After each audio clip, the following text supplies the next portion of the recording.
Hello student, आज हम लोग पढ़ेंगे तत्व यौगिक मिश्रण परमाणु अणु विलय विलायक विलयन यानी कि रसायन विज्ञान में। आज हम लोग इन सभी के बारे में पढ़ेंगे, तत्वों के बारे में पढ़ेंगे, यौगिकों के बारे में पढ़ेंगे, मिश्रण के बारे में पढ़ेंगे, परमाणु एवं अणु विलय विलायक एवं विलयन के बारे में पढ़ेंगे।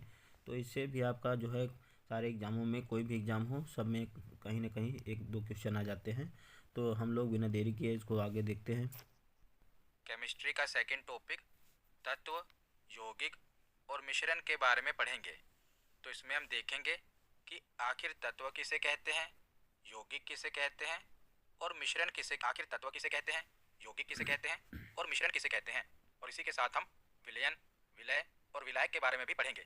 यहाँ से भी आपकी परीक्षा में कई सारे प्रश्न बनते हैं। तो पहले हम पूरे टॉपिक को अच्छे से समझेंगे और लास्ट में प्रीवियस ईयर क्वेश्चन भी कवर करेंगे। तो चलिए बिना देरी किए हुए वीडियो को शुरू करते हैं। तो चलिए वीडियो की शुरुआत करते हैं। तो पिछली वीडियो में हम पदार्थ का वर्गीकरण पढ़ रहे थे, यानी कि क्लासिफिकेशन ऑफ मैटर के बारे में पढ़ रहे थे, जिसमें मैंने आपको बताया था कि पदार्थ का वर्गीकरण दो आधार पर किया गया है। पहला है भौतिक आधार, दूसरा है रासायनिक आधार। तो भौतिक आधार पर पदार्थ को कितने भागों में बांटा गया है? तो भौतिक आधार पर पदार्थ को 3 भागों में बांटा गया है, ठोस, द्रव और गैस। इसके बारे में हम पिछले वीडियो में पढ़ चुके हैं। केमिस्ट्री की प्लेलिस्ट में आपको ये वीडियो मिल जाएगी। दूसरा आधार है रासायनिक आधार। तो रासायनिक आधार पर भी पदार्थ को 3 भागों में बांटा गया है। तत्विक आधार पर भी कितने भागों में बांटा गया है? 3 भागों में बांटा गया है। अगर मैं इसे और इलेबोरेट करूं तो रासायनिक आधार पर देखा जाए तो जो तत्व है और यौगिक है इसे शुद्ध पदार्थ कहा जाता है, और जो मिश्रण है इसे अशुद्ध पदार्थ कहा जाता है।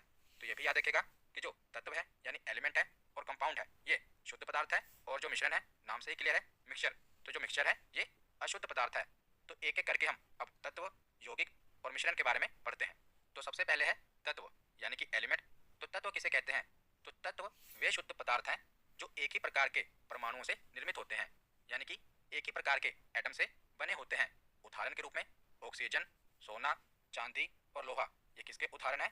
तो ये तत्व के उदाहरण हैं। तो वर्तमान समय तक वैज्ञानिकों ने कितने तत्वों की खोज की है? तो कुल 118 तत्वों की खोज की है। तो आपने पीरियोडिक टेबल पढ़ा होगा, अगर नहीं भी पढ़ा तो हम इसके बारे में पढ़ेंगे। तो पीरियोडिक टेबल में क्या है? तो पीरियोडिक टेबल में जो आप देखते हैं ये सारे एलिमेंट्स हैं, यानी कि ये सभी तत्व हैं। और इन तत्वों की संख्या कितनी है? तो कुल 118 तत्व अभी तक खोजे जा चुके हैं। तो जो भी पीरियोडिक टेबल में आप देखते हैं ये सभी क्या है? ये सभी तत्व हैं। तो आगे वीडियो के खत्म होने तक आप इजीली पहचान जाएंगे कि तत्व कौन सा है, यौगिक कौन सा है और मिश्रण कौन सा है। तो तत्वों में क्या होगा कि एक ही प्रकार के परमाणुओं से ये बना होगा। जैसे ऑक्सीजन का सिंबल क्या है? ओ। सोने का सिंबल क्या है? AU। तो सिंबल क्या होता है? तो पीरियोडिक टेबल में आप देखते हैं ना कि जो भी एलिमेंट्स हैं इनके सिंबल दिए होते हैं। तो ये सिंबल कहाँ से लिए गए हैं? तो लैटिन भाषा से ये सिंबल लिए गए हैं। जैसे जो गोल्ड होता है, सोना होता है, इसे लैटिन भाषा में ओरम कहा जाता है। तो ओरम का ही ए और यू उठा लिया, तो इसीलिए सोने का सिंबल क्या है? AU यानी कि ओरम। तो AU सोने को ही कहते हैं। तो ये एक ही प्रकार का परमाणु है, यानी कि एक ही एलिमेंट है। दो एलिमेंट कैसे होंगे? जैसे सोडियम क्लोराइड, जिसे हम NaCl लिखते हैं। तो Na यानी कि सोडियम, तो जब भी एक एलिमेंट होगा ना, या तो उसमें एक अल्फाबेट होगा। जैसे ऑक्सीजन का क्या है? O। ज्यादा से ज्यादा जो उसका सिंबल है वो 2 अल्फाबेट का हो सकता है, लेकिन उसमें से आप पहचानेंगे कैसे कि एक ही एलिमेंट है? तो उसका जो पहला अल्फाबेट होगा ना वो कैपिटल लेटर में होगा और दूसरा अल्फाबेट स्मॉल लेटर में होगा। जैसे सोना है, ये एक ही एलिमेंट है तो इसका पहला अल्फाबेट कैपिटल लेटर है और दूसरा अल्फाबेट स्मॉल लेटर है। लेकिन सोडियम क्लोराइड में आप देखेंगे तो 2 एलिमेंट हैं। Na एक एलिमेंट हो गया और क्लोराइड दूसरा एलिमेंट हो गया। तो ये 2 प्रकार के परमाणु हो गए। लेकिन हमने पढ़ा कि जो तत्व है ये एक ही प्रकार के परमाणुओं से निर्मित होता है, इसीलिए जो सोडियम क्लोराइड है ये एलिमेंट का उदाहरण नहीं होगा। तो लोहा, लोहा भी क्या है? ये भी तत्व है। इसका सिंबल क्या है? Fe। तो ब्रह्मांड में सबसे अधिक मात्रा में पाया जाने वाला तत्व कौन सा है? तो हाइड्रोजन। ये सभी पूछे जाते हैं, इसीलिए इन्हें याद रखना। तो ब्रह्मांड में सबसे अधिक मात्रा में पाया जाने वाला तत्व हाइड्रोजन है। और वायुमंडल में सबसे अधिक मात्रा में पाया जाने वाला तत्व कौन सा है? तो नाइट्रोजन। जो हमारा पृथ्वी का वायुमंडल है ना, इसमें सबसे अधिक मात्रा में कौन सा तत्व पाया जाता है? तो नाइट्रोजन पाया जाता है। और मानव में सबसे अधिक मात्रा में पाया जाने वाला तत्व कौन सा है? तो हमारे शरीर में सबसे ज्यादा कौन सा तत्व पाया जाता है? तो हमारे शरीर में सबसे ज्यादा कौन सा तत्व पाया जाता है? तो ऑक्सीजन।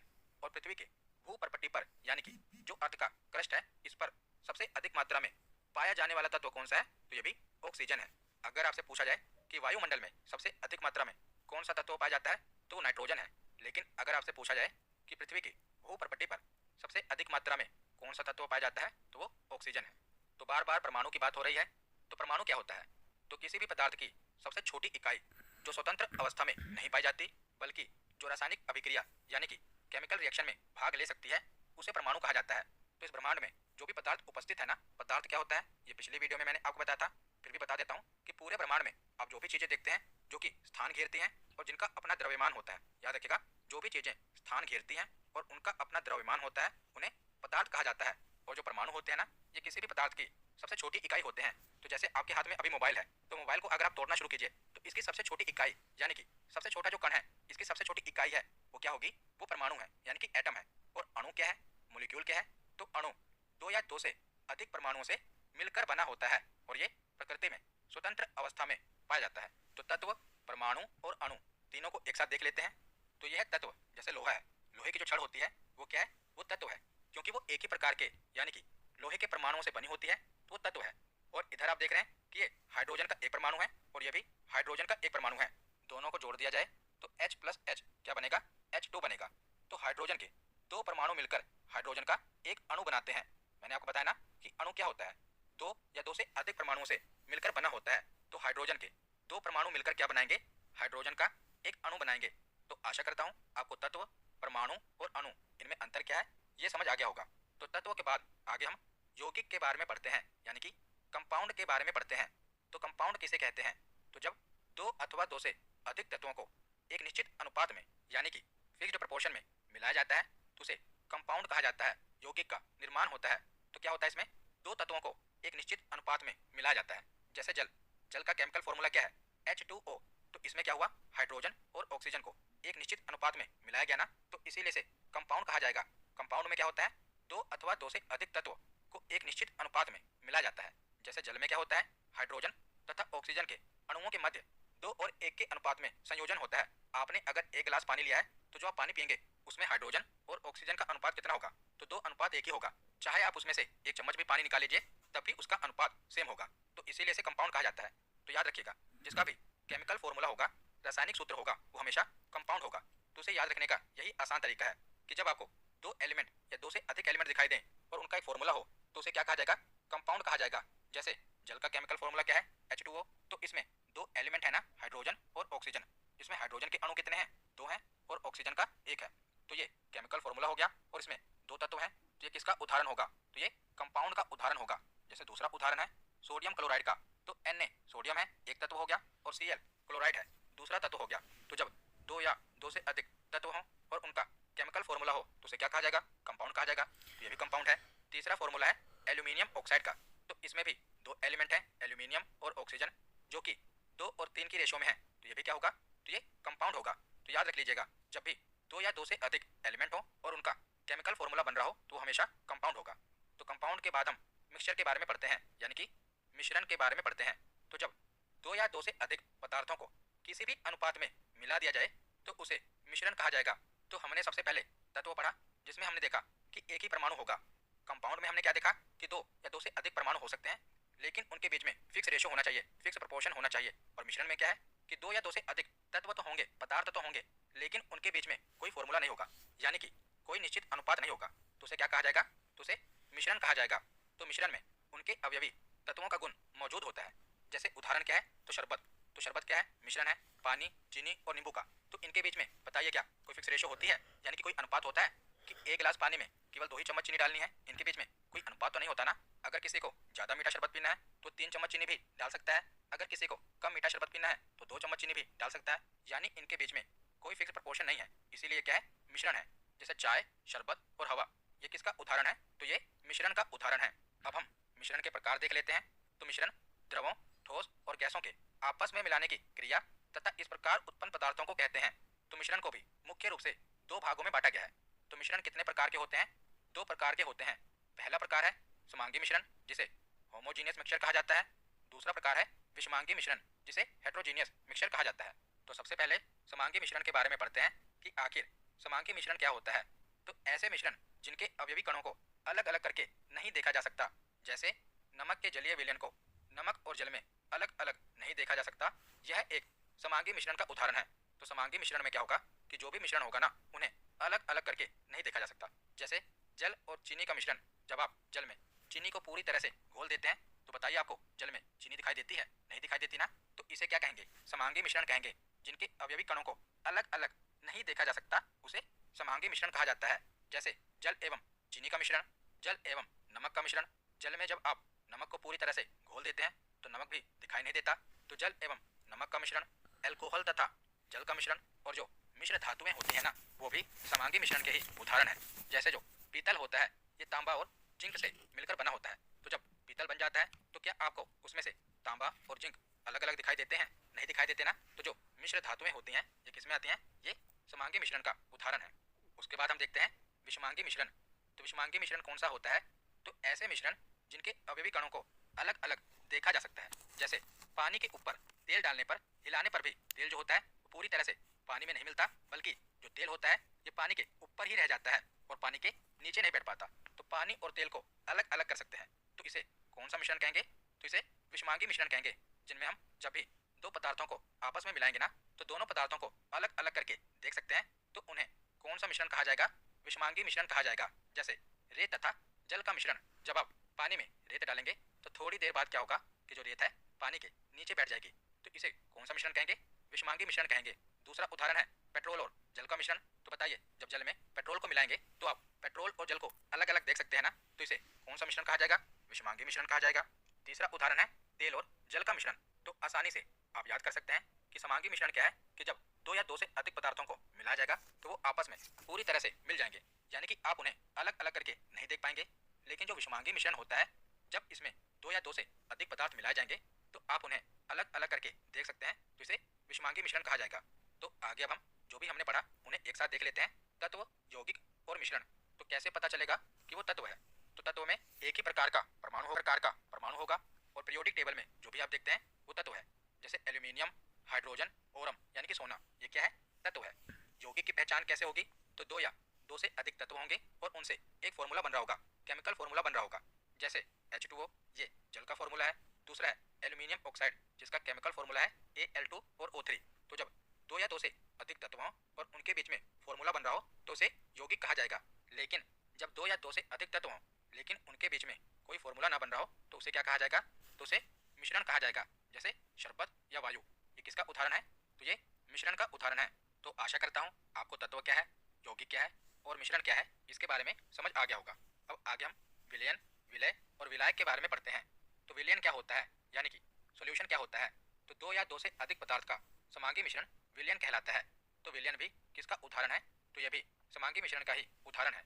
तो दो या दो से अधिक पदार्थ का समांगी मिश्रण विलयन कहलाता है। और विलयन में मिश्रित पदार्थों के कणों का आकार 1 नैनोमीटर से भी कम होता है। इसीलिए ये पदार्थ परस्पर इस प्रकार संगठित हो जाते हैं कि बिना किसी यंत्र की सहायता से सामान्य आंखों से देखना संभव नहीं हो पाता। तो आसान भाषा में मैं आपको समझाता हूँ कि विलयन क्या होता है।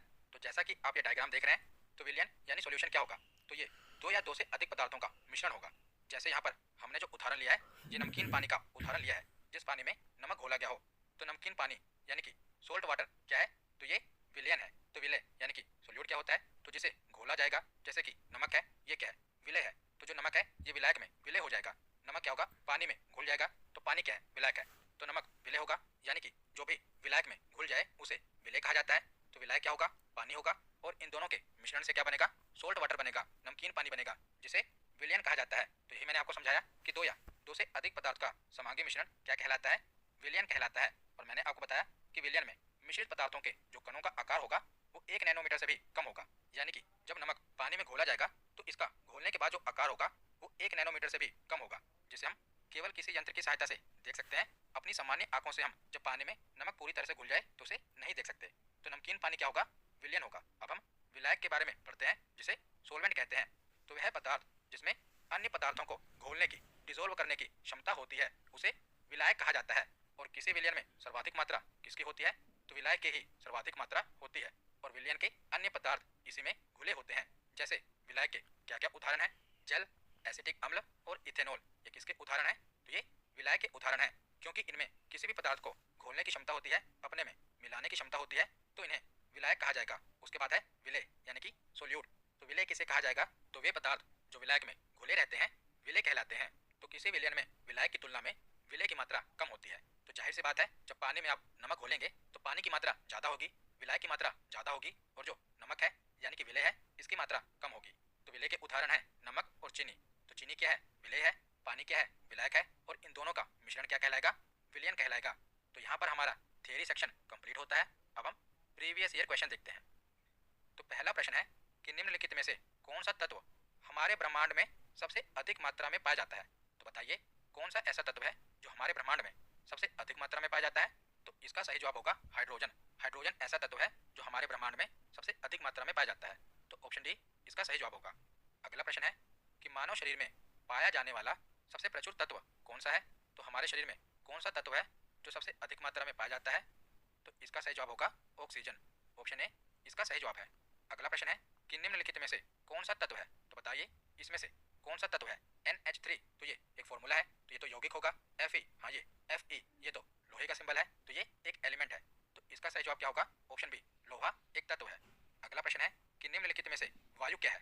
तो बताइए वायु क्या है, तत्व है, यौगिक है या मिश्रण है। तो वायु गैसों का मिश्रण है। तो इसका सही जवाब क्या होगा। ऑप्शन सी।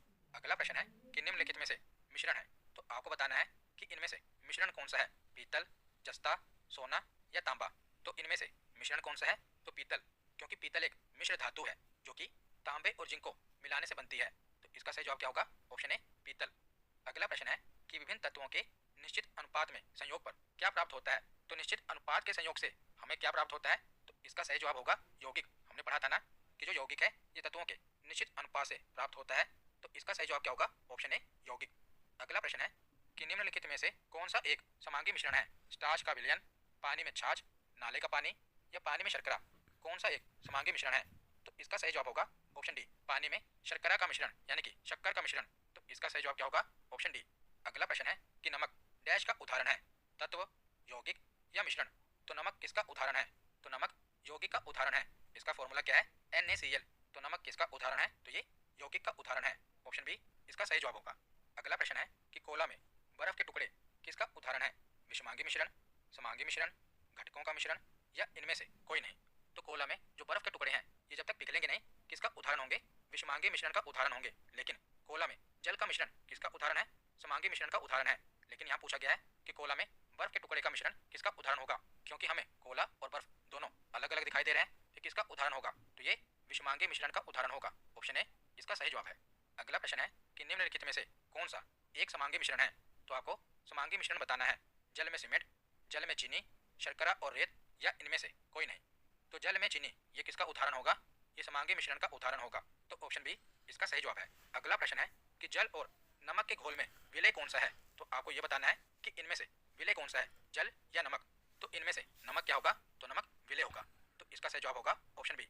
तो आज का आखिरी प्रश्न है कि निम्नलिखित में से इथेनॉल क्या है, विलयन है, विलय है या विलायक है। तो आपको बताना है इथेनॉल क्या है। तो इसका सही जवाब क्या होगा। तो जो इथेनॉल है ये विलायक है। तो